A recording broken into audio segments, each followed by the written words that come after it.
Ya, di tengah-tengah keadaan zaman yang semakin tidak menentu. 1 Petrus pasal yang ke-5 ayat 6 sampai ayat yang ke-11, kita baca dulu yang ayat yang ke-6. Baca bersama 1, 2, 3. Karena itu rendahkanlah dirimu di bawah tangan Tuhan yang kuat, supaya kamu ditinggikannya pada waktunya. Sampai di situ dulu. Ayat ini berkata, yang pertama supaya kita ini kuat menghadapi hari-hari yang jahat. Tidak ada pilihan lain, saudara, selain yang pertama dikatakan, rendahkanlah dirimu di bawah tangan Tuhan yang kuat, supaya kamu ditinggikannya pada waktunya. Siapa yang mau ditinggikan Tuhan? Kita semua tentu mau ditinggikan Tuhan. Jangan mau hanya ditinggikan manusia, amin. Karena kalau manusia yang tinggikan itu kadang kalau ada maunya ya jadi, kalau tidak ya sudah. Tapi kalau Tuhan yang tinggikan, ya Alkitab berkata, jika Dia yang membuka pintu maka tidak ada satupun yang dapat menutupnya. Jika Tuhan yang sudah mengangkat kita, maka tidak ada seorang pun yang dapat merendahkan kita. Jadi hari-hari ini apa yang harus kita lakukan, saudara? Yang pertama, ya rendahkanlah dirimu di bawah tangan Tuhan yang kuat. Apa artinya merendahkan diri? Ya, Tuhan itu tidak akan pernah bisa mengangkat orang yang masih tinggi hati. Tuhan gak akan pernah bisa mengangkat orang yang sombong. Satu-satunya cara agar hidup kita diangkat Tuhan, dipromosikan Tuhan, dimanapun engkau berada, saudara, janji Tuhan itu begitu banyak bahwa Tuhan itu akan mengangkat orang-orang yang berkenan padanya. Di mana? Di tempat saudara bekerja, di mana? Di dalam keluargamu, di mana? Di tempat pelayanan kita, di mana? Di kotamu. Tuhan sedang mencari orang-orang yang Tuhan itu juga gak sabar loh untuk mengangkat saudara dan saya, amin. Tetapi seringkali yang membuat dia tidak bisa melakukannya bukan Tuhan gak bisa, tapi kitanya ini yang tidak layak untuk dipercayakan sesuatu yang besar. Ya, dikatakan rendahkan dirimu di bawah tangan Tuhan. Hanya orang-orang yang datang merendahkan diri kepada Tuhan yang bisa ditinggikan oleh Tuhan. Selama kita masih sombong, apalagi di hadapan Tuhan, maka kita nggak mungkin akan ditinggikan oleh Tuhan, saudara. Apa artinya rendahkan dirimu di bawah tangan Tuhan yang kuat, saudara? Yang pertama, lakukan segala sesuatu di dalam nama Tuhan Yesus Kristus, amin. Karena banyak orang hari-hari ini bekerja, tapi mereka tidak melibatkan Tuhan. Ya, mari Alkitab berkata, diberkatilah orang yang mengandalkan Tuhan, tapi terkutuklah orang yang mengandalkan kekuatannya sendiri. Kenapa banyak orang Kristen hidupnya terkutuk? Kita berkata begini, saya ini tidak bikin dosa loh. Saya tidak selingkuh, saya tidak berzina, saya tidak judi, saya tidak rokok, saya tidak pergi ke pohon beringin untuk berdoa. Tapi kok kayaknya hidup saya ini seperti terkutuk. Kenapa, saudara? Karena Alkitab dengan jelas berkata, terkutuklah orang yang mengandalkan dirinya sendiri, yang mengandalkan kekuatannya, yang mengandalkan kepintarannya, yang mengandalkan ya keakuannya sendiri. Tapi diberkatilah orang yang mengandalkan Tuhan. Contoh simpel, apapun yang kita mau lakukan, libatkan Tuhan, saudara. Bapak-bapak, ya bukan berarti ketika kita kaya kita nggak lagi mengandalkan Tuhan loh. Saudara mau berbisnis, libatkan Tuhan di dalam bisnismu. Jangan pernah kau putuskan dengan kekuatanmu sendiri. Orang yang merendahkan diri di kaki Tuhan dalam segala perkara, dia bawa di dalam doa. Ya, saudara mau beli rumah, bawa dalam doa, amin. Apalagi yang gak punya duit, harus bawa dalam doa. Sedangkan yang punya duit harus berdoa. Apalagi yang tidak punya duit, itu lebih lagi doanya harus kenceng ya. Jadi saudara, bukan soal kita miskin atau kaya. Mau kita kaya, mau kita miskin, apapun yang kita lakukan, bawa di dalam doa. Tanya Tuhan dan berani berkata, Tuhan, kalau ini bukan rencanamu, gagalkan dalam nama Tuhan Yesus. Amin. Bapak-bapak pernah ada yang berdoa begitu? Ada ya? Itu tanda kita ini sungguh-sungguh mengandalkan Tuhan.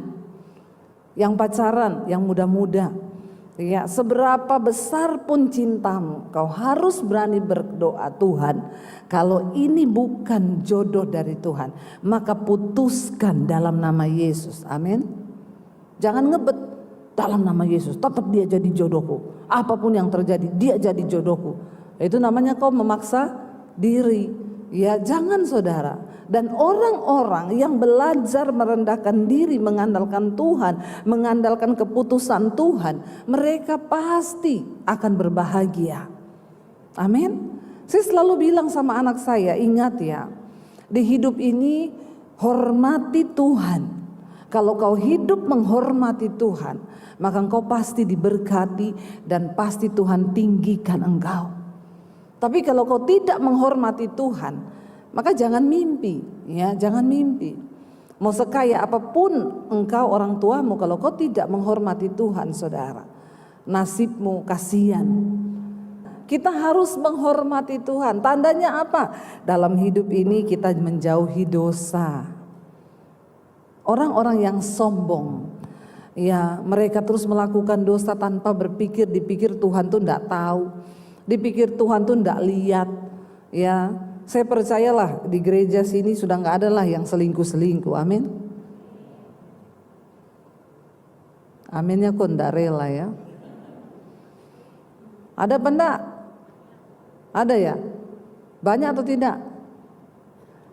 Tapi memang dosa perselingkuhan ini di mana-mana ada. Ya, bukan cuma di kalangan artis terjadi kawin cerai, perselingkuhan. Ini menebar ke semua sisi perselingkuhan ini, bukan cuma dari artis, pejabat, sampai ke pembantu, tukang ojek, semua kena yang namanya roh persinahan ini. Ya, dan hati-hati saudara, saya percaya kalau kita ini hidup mendekat kepada Tuhan, menghormati Tuhan, merendahkan diri, tidak mungkinlah kita tuh kena yang begini-begini itu, tidak mungkin. Ya, kalau kita mau berjaga-jaga, tidak mungkinlah kita kena yang begini-begini ini. Saya berdoa kita semua hari-hari ini tidak lagi kena sama yang begini-begini. Kenapa? Karena perjuangan kita ke depan ini semakin berat. Ya, kalau cuma yang begini-begini kita tidak lulus. Apalagi kita berbicara tentang pertempuran, peperangan di akhir zaman yang begitu berat. Ya, jadi jangan ada suami istri rapatkan barisan, berdoa bersama, bergandengan tangan, tidak usah aneh-aneh. Amin. Jauhi hal-hal yang tidak boleh dilakukan. Ya, mau di gereja, mau di mana saja kita nggak bisa merasa kuat. Kita tidak bisa berkata bahwa kita sudah berjumpa dengan Tuhan Yesus kalau hidup kita belum diubahkan. Orang yang berjumpa dengan Tuhan Yesus secara pribadi terlihat ada perubahan di dalam hidupnya. Jadi kalau engkau hanya menjadi Kristen tok saja yang setiap minggu ke gereja tapi hidupmu gak berubah, maaf, Anda belum ketemu Tuhan Yesus loh. Dan saudara pasti ditolak ketika Tuhan Yesus datang. Sekalipun engkau berkata, Tuhan aku mengenal engkau loh, aku menyembuhkan orang demi namamu, aku usir setan demi namamu. Tapi Tuhan bilang, maaf, enyah engkau daripadaku sebab aku tidak mengenal engkau pembuat kejahatan. Kita harus mengalami perubahan hidup yang orang bisa lihat. Ya, jadi aneh. Dulu pelit sekali, sekarang ada keluarga yang susah ditolong. Orang bilang, ih kok aneh ya dia sekarang ya. Iya, kenapa ya? Oh, itu loh sejak dia ibadah di Petra, hidupnya berubah loh. Karena dia mengenal Tuhan Yesus. Amin. Jangan sampai orang bilang, itu kan ke gereja tiap minggu di Petra, tapi pelitnya, auzubillahi minasyaitonirrahmanirrahim. Ya, Bapak Ibu, itu dulu perubahan yang harus terlihat. Kalau beli di pasar, ndak usah ditawar, amin. Ibu-ibu, ya, beli sayur itu loh, berapa? 10.000, yuk ditawar loh, 5.000 entura. Coba, kapan lagi waktunya kita ini bisa menjadi berkat bagi kota, bagi bangsa? Yaitu penjual sayur di pasar tuh mereka enggak kaya. Saudara, sekali-sekali ditanya berapa itu Bu? 10.000, 20.000 boleh enggak? Loh, malah ketawa loh. Saya ini serius loh. Amin. Itu baru orang bilang, jemaat Petra loh. Apalagi saudara pakai kalung salib. Ya, dia akan bilang, orang Kristen luar biasa. Saya jual 10.000, ditawar 20.000. Itu luar biasa kan? Jangan sampai pakai kalung salib. Mangewu wae. Reto, mangewu, itu. Lawang aku kemarin tuku neng kono yo mos 2.500 kok. Ini bertobat loh ini. Ya saya ini tahu loh. Karena saya sering mendengar nih di pasar begini kejadiannya. Ibu-ibu bertobat. Ya apalagi kalau lihat bapak-bapak tua yang jualan, ndak usah ditawar. Saya bersyukur ada ibu-ibu bersaksi. Bu Debi terima kasih ya. Karena saya mendengarkan khotbah ibu. Ada bapak-bapak tua jual sapu lidi di rumah. Saya udah mau tawar Bu. Saya tanya berapa Pak? Ya 15.000. Saya sudah mau, mosok saya ingat khotbah ibu. Ya berapa 15.000? 20.000 ya Pak. Puji Tuhan loh. Ya kan itu bapak juga gak jualan pakai mobil Mercy tuh. Dia naik sepeda loh jualan saudara. Kita nih kalau mau menjadi berkat gak usah yang muluk-muluk lah. Ya ada orang berkata saya pengen jadi berkat ke panti asuhan, bawa sembako. Itu gak usah terlalu alay lebay. Itu kau bisa lakukan setahun sekali. Tapi perbuatan-perbuatan baik yang di sekeliling kita nih loh. Yang bisa kita lakukan setiap hari. Kita lihat orang yang susah. Saudara dengan saudara menabur, saudara itu tidak akan miskin. Justru akan semakin diberkati. Saya nih saksi hidup. Saya itu dari gak punya uang, saya belajar menabur saudara. Ya, saya belajar taat dengan suara Tuhan. Makanya sampai hari ini saya mau bersaksi depan saudara, Tuhan memberkati kami luar biasa. Amin. Ya, kenapa nih saya kok lama-lama di pelit ya? Tapi bukan karena banyak orang pelit loh di sini, amin. Ya, kita semua mau. Hanya orang yang rajin menabur hari-hari ini mereka yang akan melihat pemeliharaan Tuhan. Makanya saya mau bilang sama orang tua, kita gak bisa mengubah anak-anak kita. Yang bisa kita lakukan adalah bawa mereka berjumpa dengan Tuhan. Ajarkan firman kepada mereka. Karena saya mengalami, dulu saya dipukulin sama orang tua saya. Ya dihajar sampai babak belur. Apakah saya berubah? Enggak. Saya semakin bikin saudara. Saya semakin berontak, saya bilang, ya kalau mau bunuh aja saya sekalian. Saya kan gak pernah minta dilahirkan. Tapi ketika Yesus menjamah saya, orang tua gak perlu bicara satu kata. Ya, saya mengalami pembaharuan budi dari roh saya dihidupkan. Lalu Tuhan ubahkan saya. Sampai akhirnya saya berubah semuanya. Karena lewat proses dan penderitaan hidup kita ini bisa direndahkan. Sampai akhirnya kita punya kerendahan hati di hadapan Tuhan, baru Tuhan bisa meninggikan. Kenapa Daud sebelum diangkat menjadi raja, dia diproses habis-habisan oleh Tuhan, ya, bahkan dia dikejar, mau dibunuh, dipermalukan, direndahkan. Cuma itu cara untuk membuat kita ini rendah hati di hadapan Tuhan. Karena saya berdoa, kalau hari ini saudara sedang ada dalam persoalan atau masalah, anggaplah itu satu cara Tuhan untuk merendahkan hidupmu di bawah tangan Tuhan yang kuat, amin. Supaya kalau engkau sudah merendah hati di hadapan Tuhan, barulah Tuhan bisa meninggikan kita. Tanpa proses, tanpa pembentukan karakter, kita gak bisa diangkat tinggi Tuhan.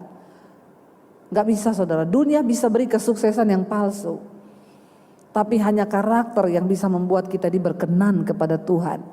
Tapi Tuhan izinkan semua terjadi dalam hidup kita ini supaya Alkitab berkata tadi, rendahkanlah dirimu di bawah tangan Tuhan yang kuat supaya kamu itu ditinggikan pada waktunya. Jadi ingat, proses, persoalan, tekanan, apapun yang kita lewati hari-hari ini itu adalah bagian dari proses Tuhan untuk kita ini direndahkan di bawah tangan Tuhan supaya tiba saatnya kita ditinggikan pada waktunya. Tapi tidak ada perkara yang mustahil bagi Tuhan. Karena kita tahu Dia turut bekerja untuk mendatangkan kebaikan bagi orang-orang yang sungguh-sungguh mengasihi Dia dan yang terpanggil sesuai dengan rencana Tuhan. Tetaplah berjalan di dalam rencananya. Rendahkan dirimu. Ya, bagaimana cara kita juga direndahkan Tuhan? Waktu kau difitnah, saudara, tidak usah balas. Amin. Tidak usah bikin status di Facebook. Ya, sekarang ini banyak orang ada masalah bikin status. Ya, lihat saja nanti kau ya, di depan lain, di belakang lain. Saya tahu mulutmu itu, ngapain coba bikin status begitu di sosial media? Ya, kan nggak penting. Ya, urusan kemarin ada lagi yang bikin status, saya baca orang Kristen bikin malu. Saya nama ini mulai hari ini dengan suami saya, kami memutuskan hubungan persaudaraan dengan ipar saya yang bernama ini. Mulai sekarang hubungan kita selesai, end. Dalam hati saya, ini orang Kristen loh. Dia bikin status di Facebook seperti itu. Coba saudara, ya, kalau ada masalah, seberapa berat pun engkau difitnah, engkau ditekan, berbahagialah. Waktu kau tahu itu bagian dari Tuhan sedang merendahkan dirimu, berarti dia sedang mempersiapkan engkau untuk diangkat tinggi. Amin. Kalau kita direndahkan, rendahkan diri di bawah tangan Tuhan. Doakan orang yang menyakiti kita, iparmu, saudaramu, mertuamu, menantumu.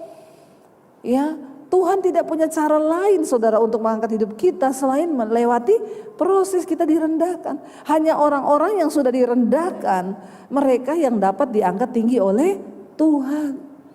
Saya mengalami direndahkan dari keluarga, dari pendeta, dari siapapun saya mengalami saudara.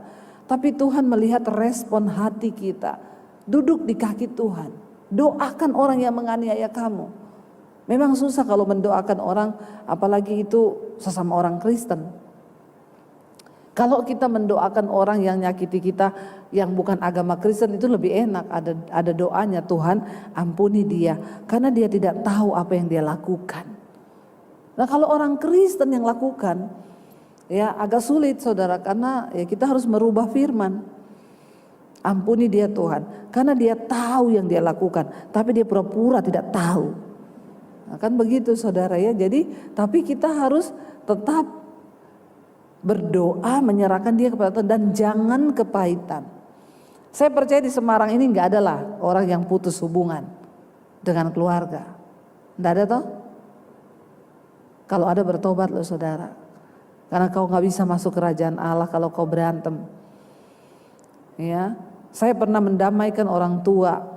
Saya bilang, Pak, dia bilang, saya kutuk itu anak saya.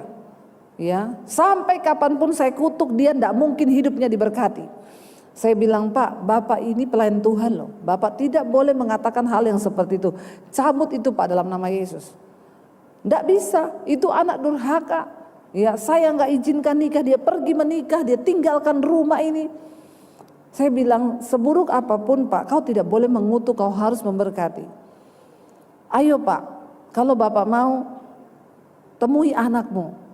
Dia bilang, ndak ada dimanapun orang tua yang mendatangi anak untuk minta maaf. Itu ndak ada ceritanya. Saya bilang gini, di mana ayatnya Pak? Karena dia wakil gembala saudara. Jadi saya tanya, di mana ayatnya Pak yang dikatakan, hai orang tua, janganlah pernah meminta maaf kepada anak-anakmu, sebab tidak ada cerita yang seperti itu. Emang ada ayatnya Pak di mana? Jangan kau buat ayat baru yang tidak ada di Alkitab. Sekalipun kita orang tua, kita tidak salah. Ya, kalau kita tahu itu tidak benar, kita jangan mengutuk, tapi berusahalah hidup damai dengan semua orang. Ya, jangan kalau ada hari ini di antara saudara tidak bicara dengan anakmu, tidak bicara dengan saudaramu, tidak bicara dengan orang tuamu, bertobat saudara. Selama masih ada waktu, ayo kita rendahkan diri di bawah tangan Tuhan yang kuat. Merendah aja, itu kunci untuk kita ini dipromosikan Tuhan. Merendah saja itu kuncinya untuk kita bisa mengalami peninggian Tuhan. Lalu yang kedua dikatakan di sana, ayat yang ketujuh, serahkanlah segala kekhawatiranmu kepadanya, sebab ia yang memelihara kamu. Hari-hari akhir zaman ini banyak orang mengalami kekhawatiran. Tapi ada satu cara, Alkitab berkata, Khawatir itu wajar nggak bagi manusia? Wajar. Kita semua bisa khawatir. Pendeta bisa khawatir enggak? Bisa. Jemaat bisa khawatir? Bisa. Ya, kita semua bisa khawatir karena itu manusiawi. Tapi Alkitab berkata, ketika engkau khawatir, serahkanlah segala kekhawatiranmu kepadanya, sebab Ia yang memelihara kamu. Waktu engkau khawatir, duduk di kaki Tuhan. Kau khawatir tentang anakmu, duduk di kaki Tuhan. Saya sering kali khawatir tentang anak-anak saya. Tuhan, nanti jodoh mereka itu bagaimana ya? Tapi begitu kekhawatiran itu datang, saya langsung cepat berkatakan, dalam nama Yesus, anakku ada di dalam kendali-Mu Tuhan. Saya nggak mau kekhawatiran itu merebak dalam hati saya, dalam pikiran, dalam iman. Itu yang bikin kita ini akhirnya tidak mempercayai Tuhan dalam segala perkara, dalam apapun, saudara.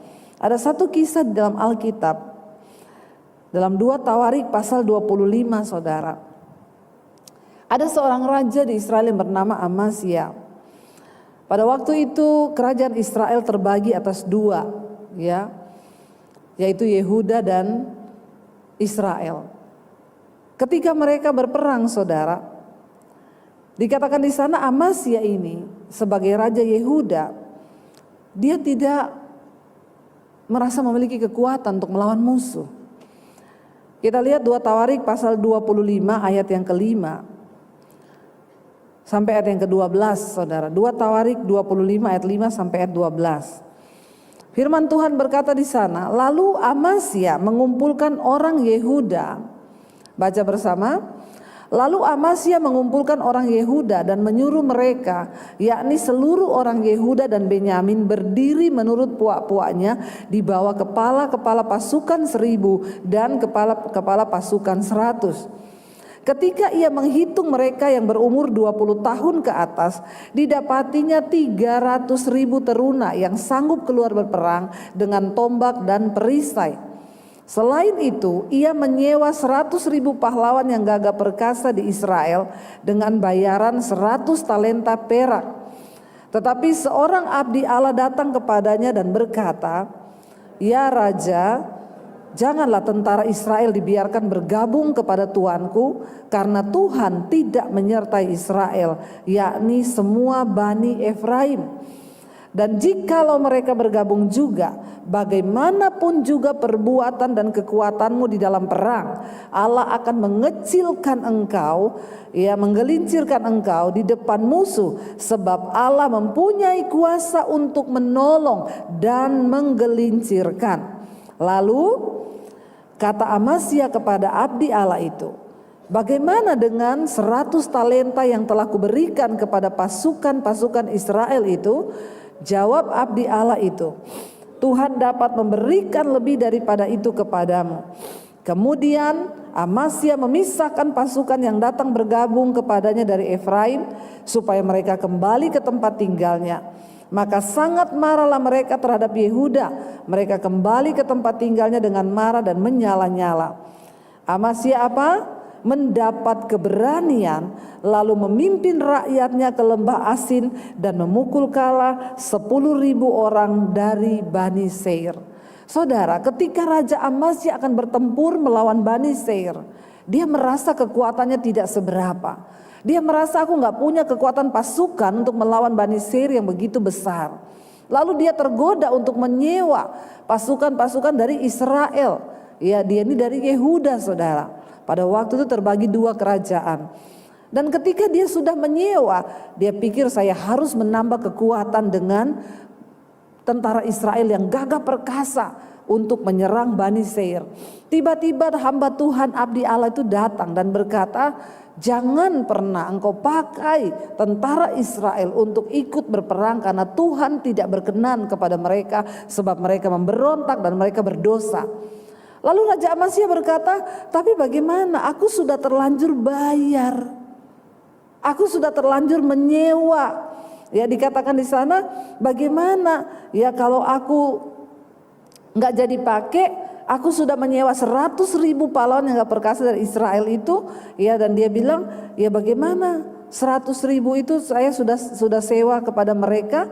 Ya, dan dia bilang, saudara, di sana, Abdi Allah itu berkata, kalau kamu tetap nekat, seberapapun kekuatan yang sudah kau bangun, seberapapun usahamu untuk memenangkan peperangan itu, Tuhan akan menggelincirkan engkau di depan musuhmu.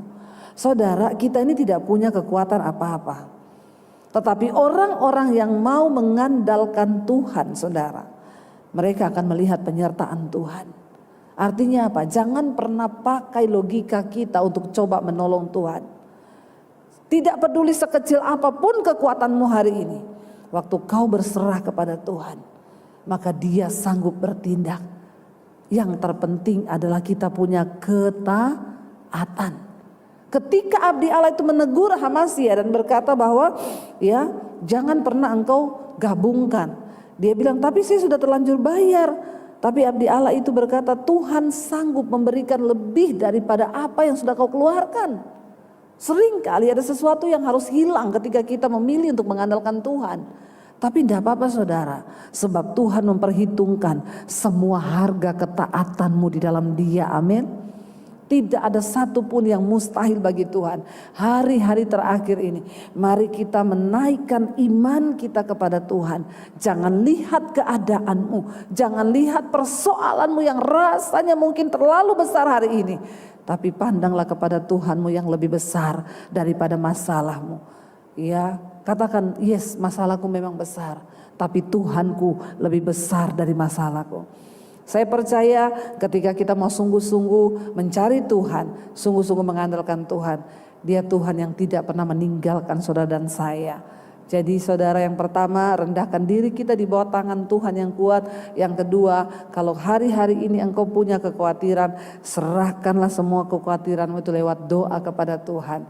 Kita percaya bahwa pertolongan kita datang dari Tuhan.